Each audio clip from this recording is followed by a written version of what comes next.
हमने बेसिक वजह तो मतलब जानी है कि जो ऑर्डिनेंस जारी किया गया है वो आप लोगों को नामंजूर है। ड्राइवर्स हजरात के क्या मसाइल हैं? ड्राइवर हजरात के ये मसाइल हैं कि उनके ऊपर एफआईआर दर्ज की जा रही हैं और चालानों में काफ़ी हद तक इजाफा किया गया है। अभी देखिए, जो ट्रांसपोर्टर है वो तो घर बैठे होते हैं, जो ड्राइवर होते हैं वो उन्होंने गाड़ियाँ चलानी होती हैं। अभी जो ड्राइवर हैं उनके ऊपर एफआईआर होगी, वो थानों में बंद होंगे तो फिर गाड़ियाँ कौन चलाएगा? जो मेन जो वजह है वो उनकी एफआईआर की है और ड्राइवर जो है काफ़ी परेशान इसी वजह से हैं। सही है, ठीक है सर। आपको जितने भी ड्राइवर्स हजरात हैं, जो आपकी कम्युनिटी के जितने भी लोग हैं, उन्होंने आपको ये तो बता दिया कि हम लोगों पे चालान किए जा रहे हैं और भारी भरकम चालान किए जा रहे हैं, जुर्माने आयद किए जा रहे हैं गाड़ियों पे, इसके अलावा एफआईआर दी जा रही हैं। सर, कभी आपने वजह मालूम की कि क्यों जुर्माने जो हैं वो बढ़ा दी गए हैं? वजह क्या जुर्माने बढ़ाने की? एफआईआर अगर की जा रही हैं तो ऐसी कौन सी वायलेशन ड्राइवर ने कर दी है जो उस पर एफआईआर की जा रही है? मैडम देखें, अभी जो मेन वायलेशन की वजह जो आ रही ना, वो कहते हैं कि आपकी गाड़ी ओवरलोड है, ये गाड़ी है वो धुआं मार रही है। ठीक है, हमारे पास फिटर सर्टिफिकेट भी होता है, या तो फिर उनको बोलें ना, जो फिटर सर्टिफिकेट वाले होते हैं उनको बोलें कि आप जो है वो सर्टिफिकेट ही ना दें।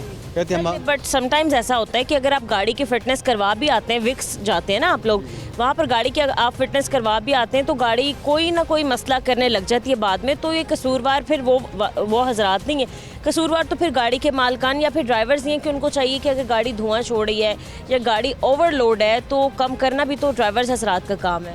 नहीं, ये जो काम करना मालकान का हजरात का काम है, ड्राइवर का तो गाड़ी चलाना होता है ना। ठीक है, तो सर जैसे कि आप एक गाड़ी चला रहे हैं, आपके पास एक मज़दा है, उस पर आपने ओवरलोडिंग कर दिया है, तो सर इस चीज़ का तो ख्याल आपको करना है ना कि एफआईआर आप पे हो सकती है, ना कि ट्रांसपोर्टर पर।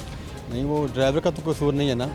ठीक है, गाड़ी चलाने वाले को ऑब्वियसली पता होना चाहिए कि ओवरलोड हो चुकी है गाड़ी, तो फिर मुझ पे ही चालान होगा या फिर मुझ पे ही एफआईआर होगी, ट्रांसपोर्टर पे नहीं। तो ऐसी गाड़ी चला ही क्यों रहा है जो ओवरलोड है या फिर जिसका कोई इशू बन रहा है या धुआं छोड़ रही है? बिल्कुल, ये आपकी बात ठीक है कि मालकान को भी चाहिए कि गाड़ी के ऊपर वजन कम लोड करें, तो इसी से हम चालान से बच जाएंगे और हमारे ऊपर एफआईआर भी नहीं होगी।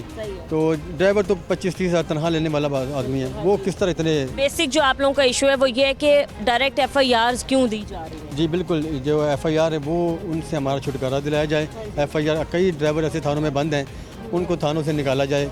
अक्सर ड्राइवर का यही कहना है कि हमें जो है ना, ये थानों वाला मसला हमारा हल किया जाए और बाद में इंशाल्लाह जो भी होगा। और ये जो भारी भरकम आप कह रहे हैं कि चालान और जुर्माने आयद किए गए हैं, कितना ज़्यादा से ज़्यादा चालान होना चाहिए? अगर कोई ट्रैफिक वायलेशन कर रहा है, कोई ओवरलोड ही कर रहा है, तो कितना जुर्माना होना चाहिए? देखिए मैडम, अगर देखा जाए तो पहले 500-1000 चालान होता था, ना मालिक परेशान था ना ड्राइवर परेशान है। अभी तो 25-25 हज़ार, 15-15 हज़ार, 30-30 हज़ार के चालान कर दिए, तो फिर ड्राइवर ने परेशान ही होना। और फिर क्या सर, तो ये एक चीज़ ठीक नहीं है कि अगर किसी का एक दिन में 25,000 चालान हो गया तो वो कभी ओवरलोड नहीं करेगा?